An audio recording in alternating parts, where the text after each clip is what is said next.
Jetzt die Hände ganz nach oben und wackel mit dem Po. Hände auf die Füße und dreh uns einmal rum. Händen ganz nach oben, Händen ganz nach unten. Stampfen mit die Füße und springen, springen, springen. Jetzt die Hände ganz nach oben und wackel mit dem Po. Hände auf die Füße und dreh uns einmal rum. Händen ganz nach oben, Händen ganz nach unten. Stampfen mit die Füße und springen, springen, springen. Ja, jeder weiß, dass die Pinguine sehr soziale Mitbewohner sind. Seid ihr das auch? Ja! Jetzt stellen wir uns allen hintereinander. Es wird Zeit für den Pinguinlauf. Seid ihr bereit? Jetzt die Hände ganz nach oben und wackel mit dem Po.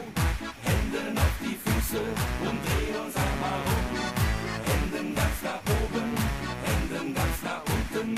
Stampfen mit die Füße und springen, springen, springen. Jetzt die Hände ganz nach oben und wackel mit dem Po. Hände auf die Füße und dreh uns einmal rum. Händen ganz nach oben, Händen ganz nach unten. Stampfen mit die Füße und springen, springen, springen. Seid ihr noch nicht müde? Darf ich euch jetzt den verrücktesten Pinguin unseres Planeten vorstellen? Seid ihr bereit?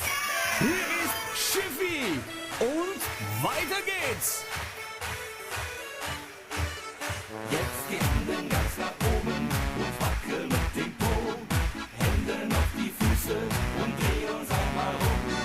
Händen ganz nach oben, Händen ganz nach unten. Stampfen mit die Füße und springen, springen, springen. Jetzt die Hände ganz nach oben und wackel mit dem Po. Händen auf die Füße und dreh uns einmal rum. Händen ganz nach oben, Händen ganz nach unten. Stampfen mit die Füße und springen, springen, springen. Jetzt die Hände ganz nach oben und wackel mit dem Po. Händen auf die Füße und dreh uns einmal rum. Händen ganz nach